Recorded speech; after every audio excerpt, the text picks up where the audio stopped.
एक पहाड़ी शहर में अंश नाम का 16 साल का लड़का रहता था। अंश को बचपन से पेंटिंग का बहुत शौक था। उसके रंगों में एक अलग ही जादू था। लेकिन उसके घर की हालत इतनी कमज़ोर थी कि महंगे कलर, कैनवस या ब्रश खरीदना भी मुश्किल था। अंश की माँ एक छोटे से स्कूल में काम करती थी और पिता एक पुरानी दुकान में मजदूरी करते थे। घर का खर्च बस चल रहा था। फिर भी अंश रोज अपने पुराने टूटे हुए ब्रश और बची खुची रंगों से पेंटिंग करता था। उसके सपनों को कोई रोक नहीं सकता था। एक दिन स्कूल में पेंटिंग कंपटीशन की घोषणा हुई।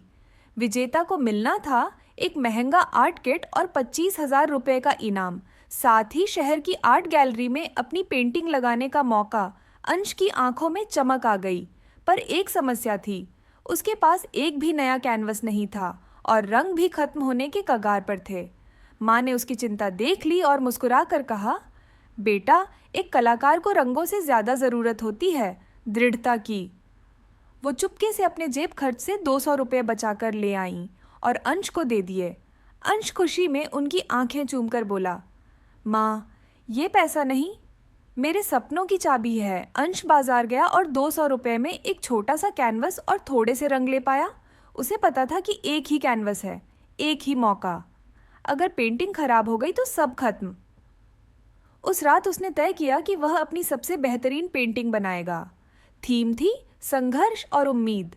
वो कई घंटों तक सोचता रहा और फिर पेंटिंग शुरू की। उसने एक गरीब मजदूर को बनाना शुरू किया जो अंधेरे रास्ते पर चल रहा था, लेकिन दूर एक छोटी सी लौ चमक रही थी, उम्मीद की लौ। ये पेंटिंग उसके दिल का दर्द भी थी और सपनों की रोशनी भी।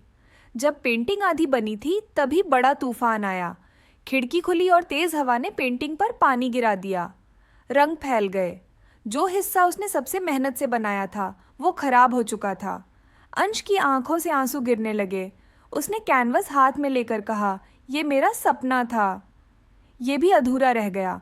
वो रोते रोते सो गया। सुबह उठकर उसने पेंटिंग देखी और हैरान रह गया। रात की बारिश ने रंगों को भले बिगाड़ा था, लेकिन उसी फैले हुए रंगों से एक नया बैकग्राउंड बन गया था जो पहले से भी ज्यादा सुंदर दिख रहा था। अंश मुस्कुराया। कभी कभी जिंदगी हमारी बनाई हुई तस्वीर को बिगाड़ देती है, लेकिन वही बिगड़ाहट एक नया मास्टरपीस बना सकती है। वो फिर से ब्रश उठाता है और वहीं से पेंटिंग को और शानदार बना देता है। कंपटीशन वाले दिन अंश अपनी पेंटिंग लेकर पहुंचता है। बहुत सारे बच्चों के पास शानदार रंग, बड़े कैनवस और महंगे ब्रश थे। अंश बस चुपचाप अपनी एकमात्र पेंटिंग टेबल पर रख देता है। जज आते हैं, हर पेंटिंग देखते हैं, लेकिन अंश की पेंटिंग देखकर रुक जाते हैं। उनकी आंखें नम हो जाती हैं। एक जज धीरे से बोलती है, ये सिर्फ पेंटिंग नहीं, जिंदगी की कहानी है। नतीजा घोषित होता है और अंश की पेंटिंग पहला स्थान जीत लेती है। हॉल ताली से गूंज उठता है। उसी क्षण जज उससे कहते हैं, क्या तुम हमारे साथ शहर की आर्ट गैलरी में ट्रेनिंग करोगे? हम सोचते हैं तुम एक दिन बहुत बड़े कलाकार बनोगे। अंश की आंखों में आंसू आ जाते हैं। वो हाथ जोड़कर बस इतना कहता है, धन्यवाद, आपने मेरे सपने को रंग दे दिए। घर जाकर अंश माँ को गले लगाता है और कहता है, माँ, मेरी पेंटिंग जितनी आपकी है उतनी ही मेरी। और कहानी खत्म होती है इस लाइन पर। कभी कभी टूटे रंग ही सबसे खूबसूरत तस्वीर बनाते हैं।